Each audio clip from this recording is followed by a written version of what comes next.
This video presentation is the midterm assignment for the QXL3363 Language, Culture and Power module. The aims of this presentation are A. To provide a general background to the languages which are currently spoken in Scotland, mainly focusing on the decline of Scots Gaelic and the ambiguous classification of the Scots language variety. B. To discuss sociolinguistic concepts such as identity, language planning and also language death. And C. To discuss the ambiguous notions of language and dialect. This quote by David Crystal highlights the growing sense of self-awareness that speakers of minority languages in the West are feeling in the 21st century. With English looking more and more solid as a global language, the incentive to preserve regional minority languages is being felt more and more by proponents of minority languages. Following the Welsh Language Act of 1993, people in Wales have seen a rise in Welsh language resources. In 2010, the Welsh Government took further measures to increase the status of the language as part of everyday Welsh life. Learning Welsh in school is mandatory now until the end of secondary school. Also, the road signs are written in both English, which is still the dominant language of Wales, and Welsh. As a consequence of language planning strategies such as these, there is now a higher percentage of younger speakers of the language, and this will mean that there is a higher chance of a language being passed down to the next generation. So, could the relative success of the Welsh revival spell good things for other minority languages? There is certainly hope. In 2008, the BBC launched a new digital TV channel which shows programmes which are entirely broadcast in the Celtic language, Scots Gaelic. Ha ochgueden shrag upleef neochen en warm. Gleefachas in berichten nog nus duich na hadden de wiefat ficht bleone. Kolskel keet bonjegan wat dooloch godone ik nebuchen. Scots Gaelic, or Gaelic, is spoken by around 60,000 people in Scotland, mainly on the Western Isles. This is around 1.2% of the national population of Scotland, a tiny number of people when you consider that the neighbouring language, English, has at least 360 million native speakers. Historically, the language has taken a battering. A 19th century forced exile of Celtic clans was put into effect at the command of wealthy landowners. The newly formed British government effectively did nothing to stem the violence and subsequent language death. Events such as this one, which was known as the expulsion of the Gael, further accelerated this decline. Another reason for Gaelic's decline was the increasing power of the British Empire. This is perhaps the most influential aspect towards language death and decline. The desire to participate in social and economic relations with surrounding communities tends to result in there being more and more speakers of a society's dominant language, which in turn leads to diminishing numbers of minority language speakers. Another potential reason for the decline was the limited distribution of the Scots Gaelic language Bible.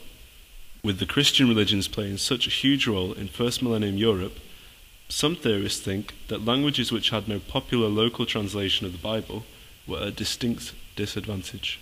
Combine this with the dominance of English as the de facto language of education and trade, the Gaelic decline in Scotland is quite understandable. The education reform of 1872 denied students the right to speak and learn the language in schools, further cementing the low prestige of the language. The dominance of the English language in Scotland is still there. However, Scotland has its own particular language variety, which is both similar to English and very different. The distinction between a language and a dialect is quite often arbitrary. It's Stramash, Fankel, Gallus, Glaikit, Feared. This is a celebration of the Scots language. Scots is a dialect of English, but there are many reasons why Scots can be considered a separate language. One usually accepted definition of what constitutes a language is mutual intelligibility. Well, the following clip features a Scots translated reading of the Twits by Roald Dahl. Please look out for the unusual phonological features of Scots that make it quite distinct from prescriptive English. He dichted the white fame onto his sark sleeve and dichted his sark sleeve on his breeks.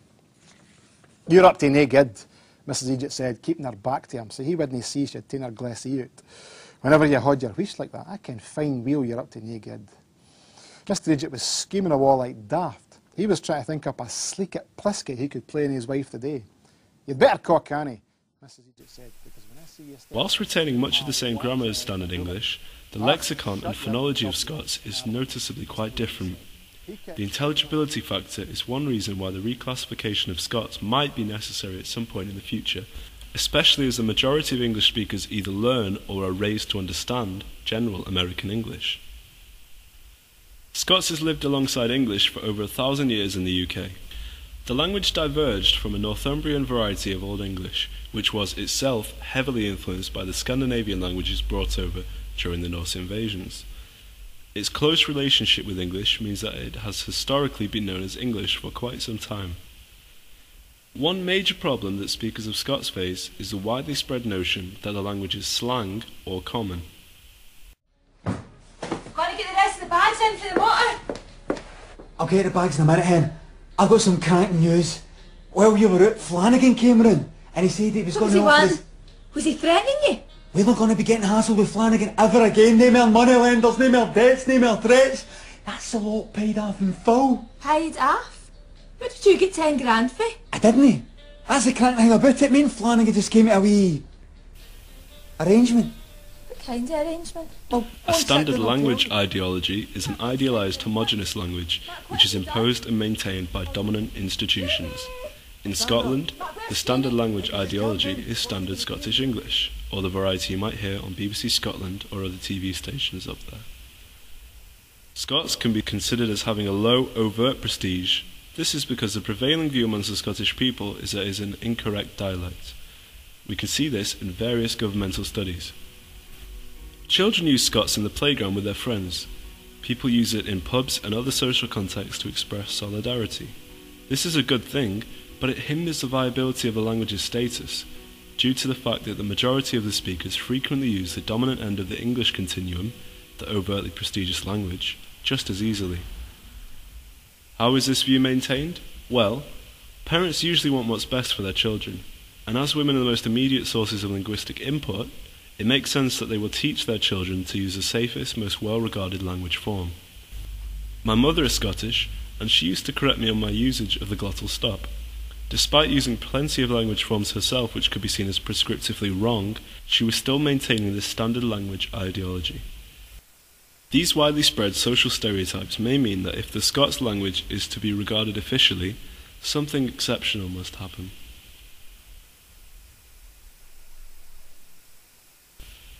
Next year, the people of Scotland will have the opportunity to vote for or against independence from the United Kingdom. This independence would increase the national identity of Scotland and, by extension, there may be new language policies. But how likely is this outcome? Public opinion is quite hard to measure, but the most recent poll suggests that around 54% of people either support independence or are undecided. Independence could promote a distinctive national identity in Scotland that could, in theory, lead to Scots becoming an official language, similar to how the status of Afrikaans was raised in South Africa from the dialects of Dutch to an official language in 1925. Due to the small percentage of speakers, Gaelic isn't likely to become the new national language anytime soon. However, the status of the language is starting to receive at least some recognition. In 2009, the European Union agreed to allow Gaelic to be spoken between members of the EU government, which can be seen as a positive step towards UK recognition. Scotland's Secretary of State described this decision as a progressive step forward and one which should be welcomed. Scots is spoken in some form by up to 85% of the population, which makes its candidacy as a new national language much stronger. To overcome the low prestige of Scots, Scottish Minister Michael Russell laid out a framework to promote the legitimacy of the lead. He stated that the Scottish people need to A. be radical, but B. be realistic. Consider the linguistic continuum of Scandinavia. Norway, Denmark and Sweden all speak a closely related Germanic language variety, which, depending on location, exists on a similar continuum as the English varieties in Scotland today. The main reason for their separate linguistic classification is political. New language policies would need to acknowledge the differences between Scots and English in a naturalistic, honest way, possibly through arts and education. A book by Christine Robertson, called Modern Scots Grammar, demonstrates the need to educate children in their own language.